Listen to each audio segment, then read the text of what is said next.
Welcome to the People Planet Profit podcast. I'm Hayley Jarick, and today I'm joined by Stephen Thatcher. Stephen is the head of finance and operations at the Green Building Council of Australia. He has more than 15 years experience working within the commercial property sector in Australia and has previously worked with some of the largest management firms. Stephen's also the chair of our finance, audit, risk and compliance subcommittee of our governance structure within the supply chain sustainability school, and has agreed to join us today so that we can have a chat about all things accounting and governance. Welcome, Stephen. Thank you for having us here today, Hayley. Pleasure to join you.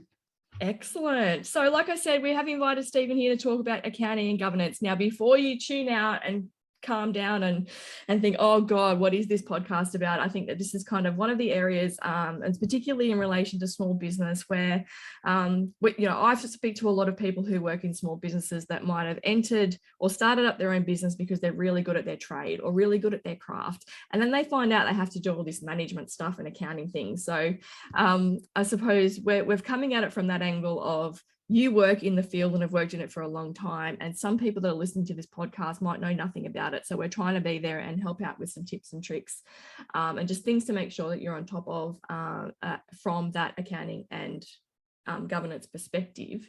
I think a lot of people, when they think about sustainability, forget that that is a core element of sustainability. It's not all about the environment. It's not all about social. There is that economic governance aspect to sustainability as well. So I hope that gives a bit of context for everybody listening. And Stephen and I could chat for hours. Whether people would listen is a whole other story.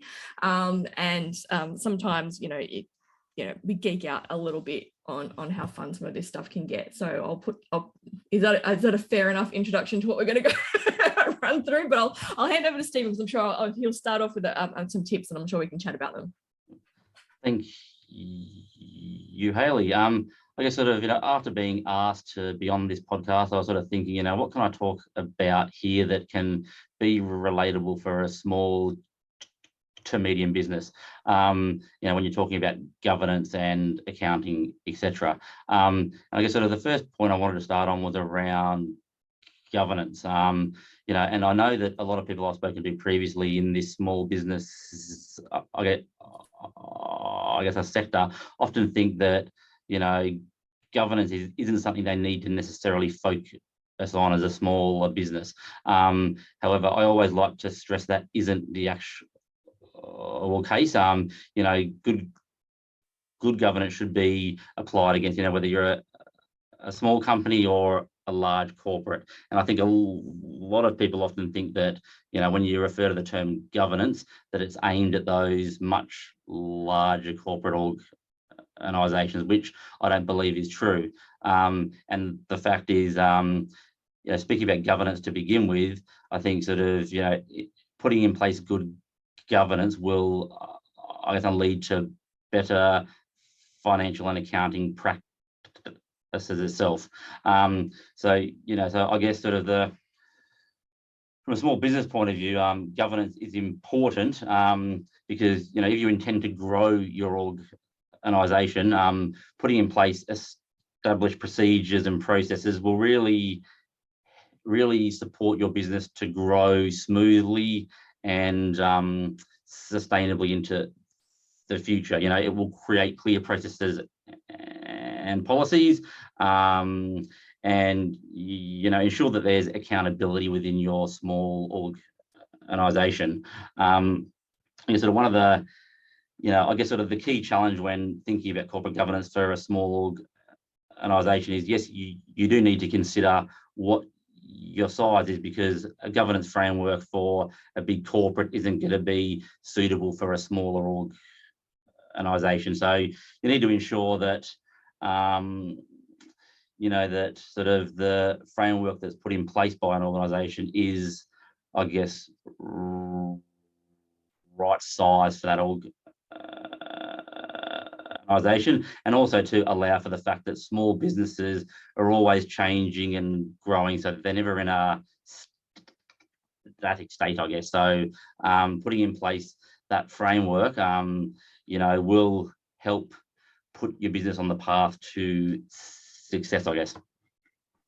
Yeah, spot on. And I think that, if I was used to try and use an analogy, it's kind of like having a really nice foundation and setting the structure up correctly to enable you to thrive in.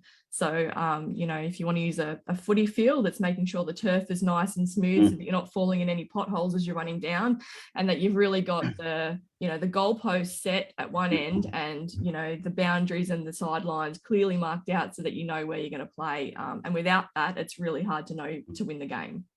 Yeah, and I know that when I've spoken to people, when they sort of ask me, so what does, I guess, sort of what are the foundations of a good governance structure, or the pillars, I guess. And, I always like to sort of think, sort of if I had to put 4 or 5 pillars against it, it's around the culture of the organisation, the leadership, ensuring there's alignment within the organisation. There's the structure and systems in place to put you in the right direction to ensure you're going to be successful into the future. And again, those pillars need to be, I guess, on right size for your small business itself. So, obviously, if you're a small business that's a sole trader or has 1 or 2 employees within a family, sort of whilst alignment's important, having sort of very detailed processes and procedures around things mightn't be as important as other areas. So it's just about ensuring that you're focusing on the areas that are the right fit for your organisation and where you're up to in your, I guess, growth trajectory. Yeah, spot on. And even though it might not be a really long and detailed process, I think even having that conversation, especially when it's a small family business, of just how are we going to go about doing this, can save a lot of family arguments over the Christmas table, right? Like, if you didn't do that and I thought I did this and you took that money for that, but you were supposed to ask me first. And you can just imagine some of the shenanigans that happen, especially in those the smaller business and the family businesses, where a lot of those governance structures are assumed and often differently by different people within that structure. I think it's always really good just to sit down and have a conversation. Like you said, it could just be a conversation that you quickly note down and do a few points for. It doesn't have to be, a 15-page document with, you do this, then I do this bullet point checklist, but it's just being aligned. And making sure that everyone has the same idea about where you're heading to in that space. I think there's some really awesome tips there from governance, step number 1.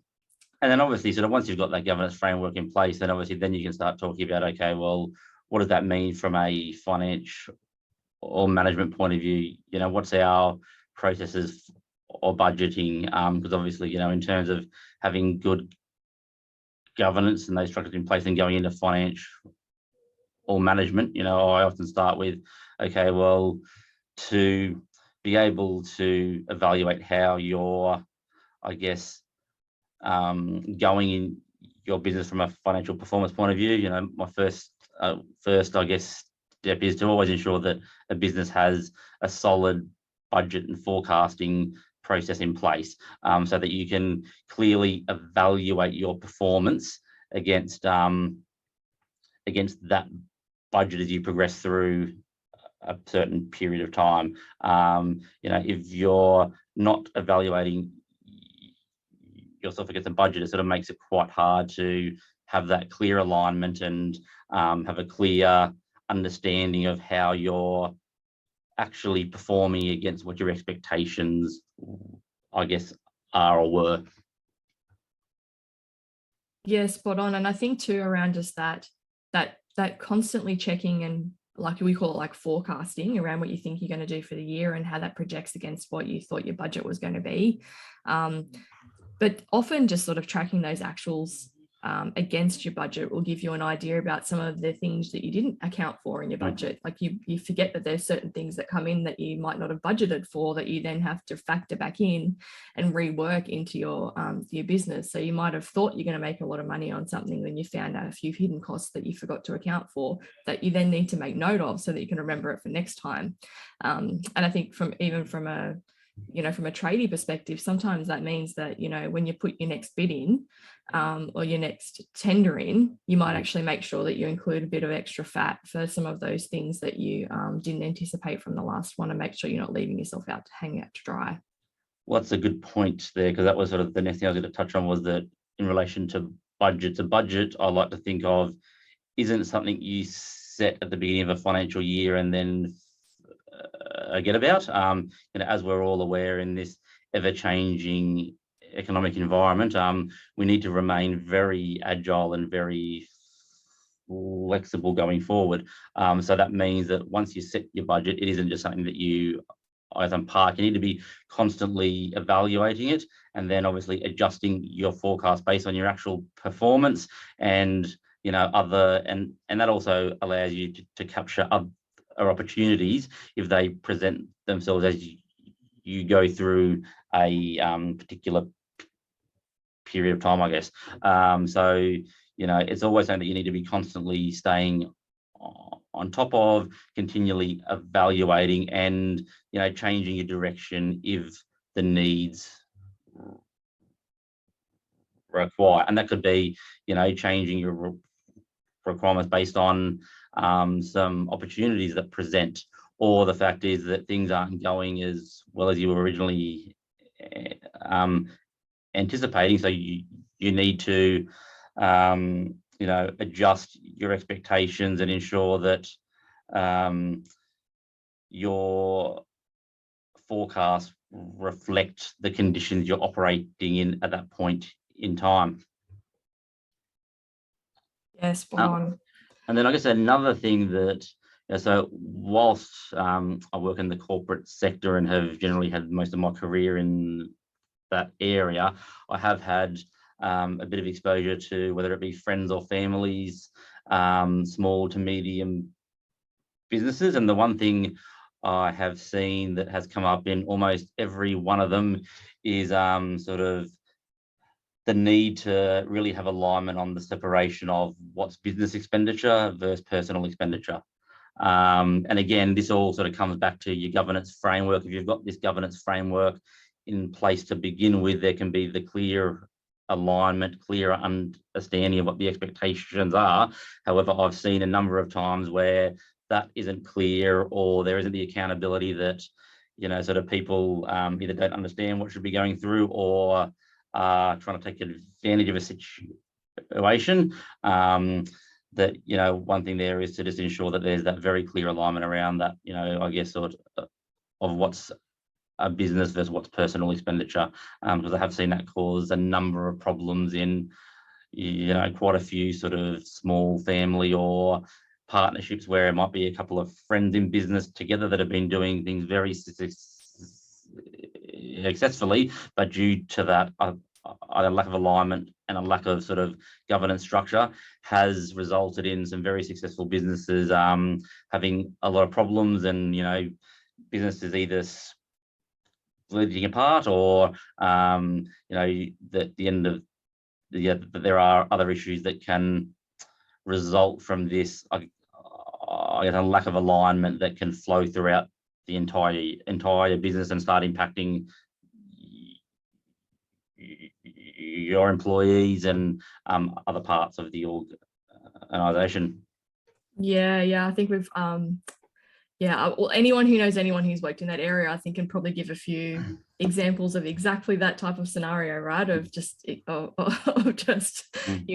what, that's not a business expense. Why are you spending it on that? And why are you doing it that way? We hadn't agreed on that, and or the extra lunch, or the extra, entertainment expense, or something along those lines or investments that haven't quite been thought through and approved, opportunistically, and just making sure everyone's on the right page. So yeah, I think there's I can probably name a dozen times I've heard of that as well. So that's a pretty good tip. And another thing, this is sort of to me quite obvious, but the amount of times I've come across this is an issue, especially in smaller businesses, is sort of keeping accurate business records. The amount of times I've seen, and this isn't just talking about keeping your tax invoices and your sales invoices. This is around sort of accurate records around why certain decisions have been made in relation to, say, the accounting policy or treatment of a particular item. There has been a number of times where I've come across issues where a decision might have been made 3 years ago, yet nobody knows why that decision was, I think, why that decision came to that conclusion, and it can cause quite a lot of confusion and challenges in the future. So whilst it's a simple one, it has surprised me just the amount of times where inaccurate records or just zero records at all on quite significant decisions and transactions have caused a hell of a lot of confusion and problems in the future. And even if the decision at the time might seem insignificant, in the future, that might not be the case. Yeah, I think that's a good one, because from a corporate point of view, if anyone who's had to deal with, like, because obviously you and I work in the not-for-profit space, so if we want to make a big decision, you usually have to sort of put a paper together. It goes to a board of directors. They then review the paper, discuss it, make formal motions, and minute any conversations around it and have it pass. So there's this record of, well, one, the paper that you put together, there's a lot of reasoning behind it. There's a number of people in the room that then talk about it, and there's minutes that always go back to approve where those things happen. And but that's not a realistic scenario in sort of every small and medium business. But you're right in terms of there could quite easily be a corporate, a business diary of just, noting down the decisions. And that's not to say that there could be a challenge or a discrepancy or an argument about what that decision might make, but just that, there's a lot of stuff that happens and sometimes you just forget. So even refreshing your own memory back sort of 3 years ago is like, why did I do that? Or I don't actually remember making that decision. Let's go back and have a look through what was there and when we did that and why that became the case. And it doesn't have to be like a contentious thing. It doesn't have to be a point of, I'll keep records in case something goes belly up one day. It's more around just, like you said, it's just good business and business continuity of just keeping that corporate memory, and writing it down so that you're not relying on people to remember. If something happens to that person, then you don't want all of that corporate knowledge or that business knowledge to disappear with them. So it's just keeping that corporate memory. And it can be something as simple as a diary, right? It doesn't have to be the formal structures of, submitting papers to boards and having formal recollections of minutes and things like that. But just, keeping all of that in track, I think, is a great tip, and something that is well worth the investment of just a few minutes every week. Or if you're sitting down to have a business meeting with your partner, just go, hang on, just want to write down everything we agreed, just so we're both on the same page. Yeah, and it's especially important when there is more than one person involved, whether it be family members or partners. Like, it becomes even more critical when there is a number of people involved.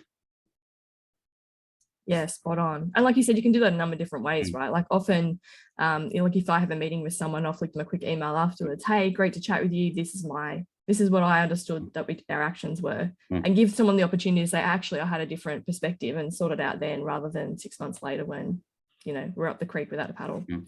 And sort of another one, which is sort of to do with your record keeping. And, I have seen a significant increase in, sort of smaller businesses now using the various accounting software packages that are now available with the explosion of, these different packages through the rise of tech.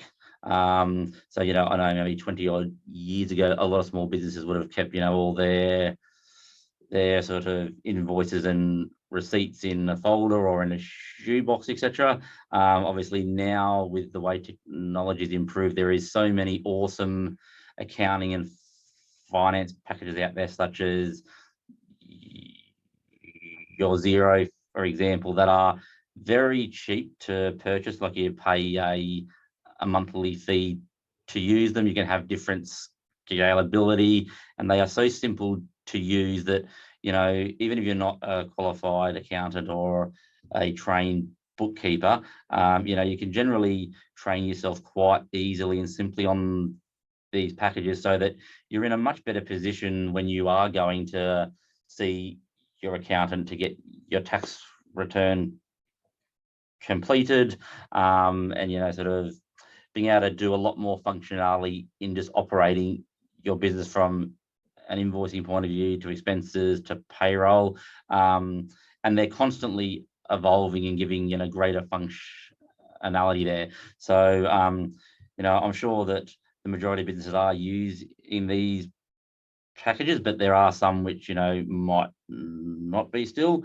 But, my advice is to, try to speak to a tax professional about how you can put these systems in place for your business, and also, to sort of do some online training on how to use them, because the more you understand about them, the greater control and greater oversight you can obtain of your business, which will only put you in a better position to grow and expand into the future.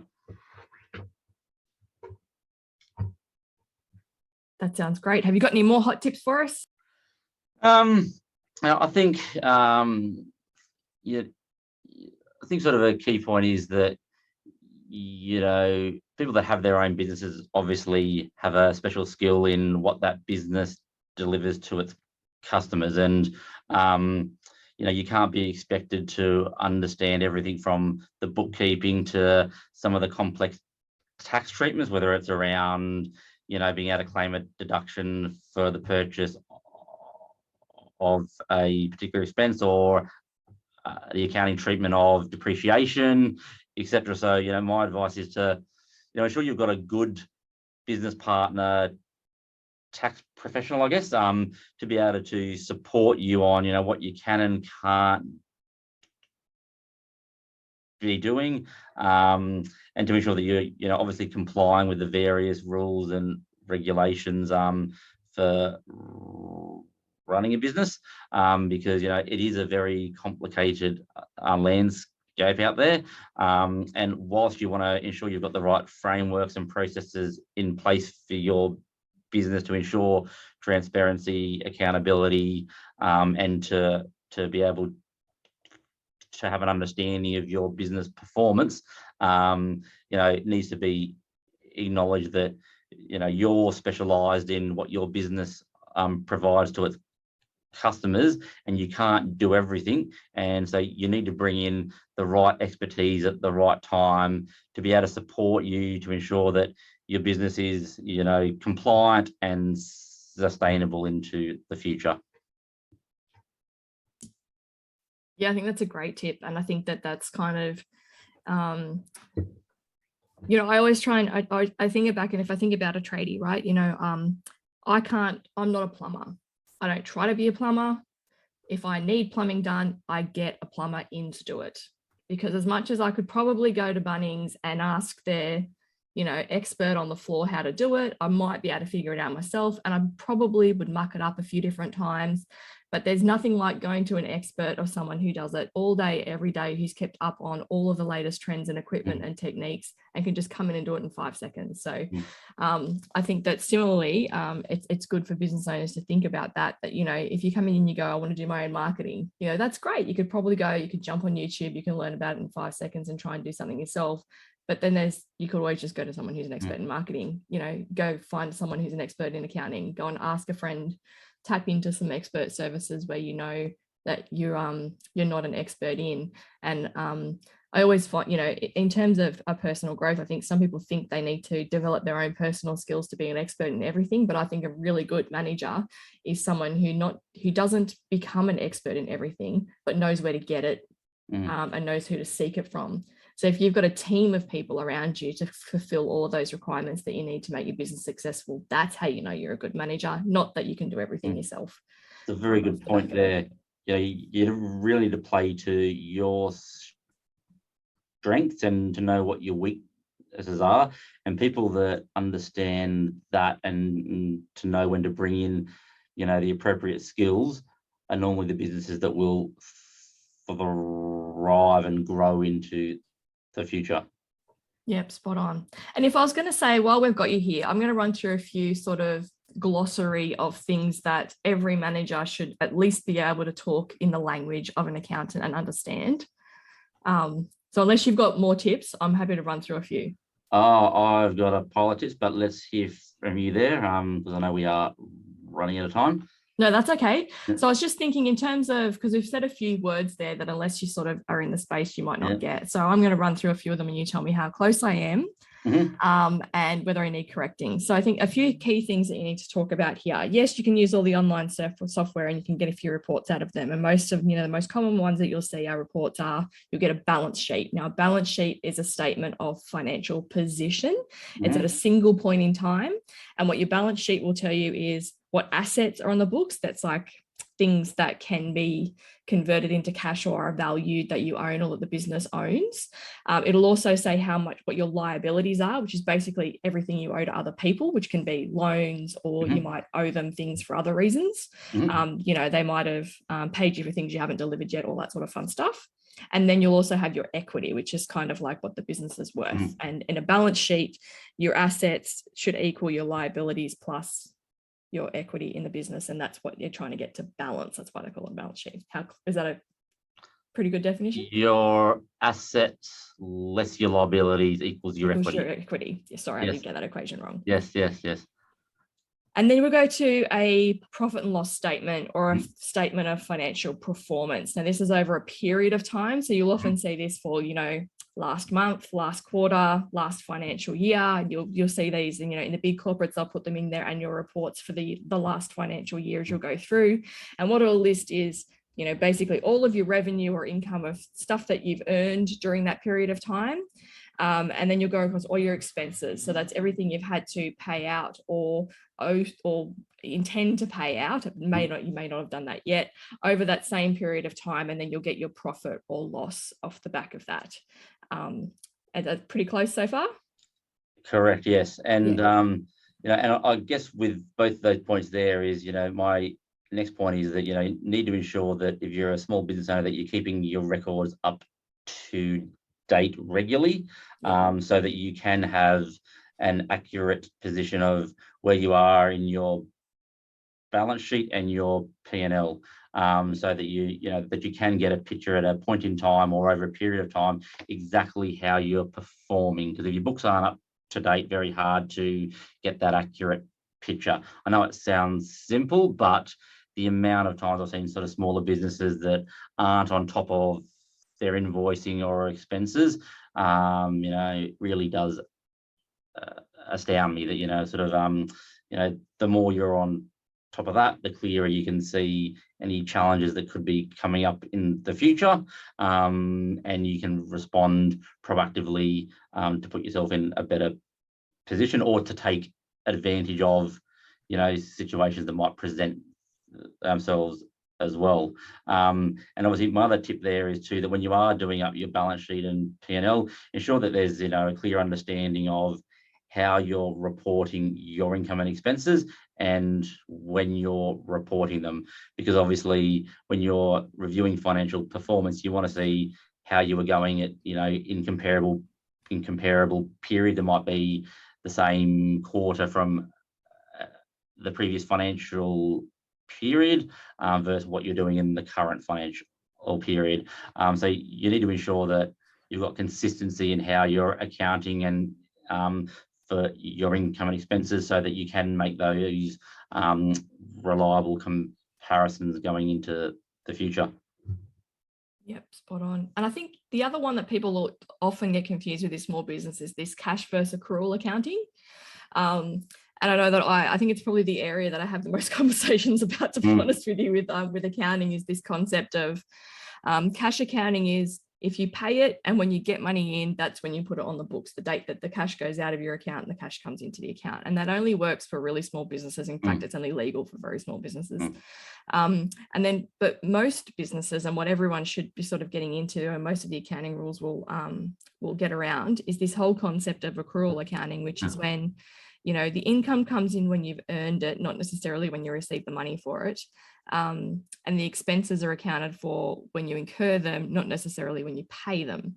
And that there is that difference in that timing. And what it does mean that, like you said, keeping those regular accounts, it's actually sitting down at the end of the month and saying, well, actually, I've done this work, but I haven't received payment for it, and I need to invoice it. And then it will sit in my accounts receivable. So it still is earned in income during that period, but on your balance sheet, it will sit there as people owe you money. Yeah. So it's an asset because people owe you money. You might not have the cash in the bank, but it still sits as an asset on your book. And similarly, if you've incurred an expense but you haven't paid somebody yet, then you also need to account that in the system. So it's just one of those things that you need to be able to say, oh well, I need to raise a provision for that because I haven't got the invoice for that work yet, but I do know that I owe that work because they did that work for me that month.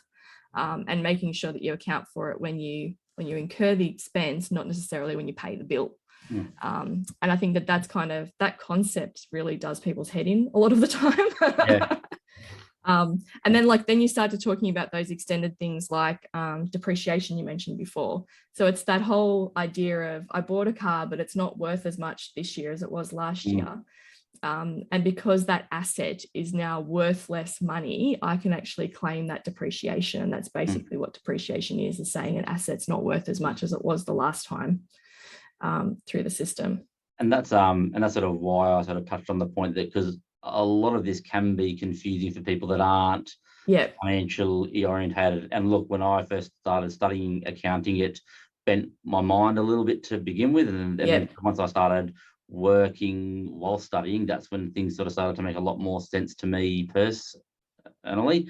But that's sort of why I stressed earlier around the need to have, suitably qualified people to support you in some of these more complicated areas. But obviously, as a business owner, you still should understand the fundamentals so that you can have an open, honest conversation with your relevant tax advisor or your partner around these types of issues so that you can put in place the appropriate, systems, processes, policies to deal with these types of transactions and issues going into the future.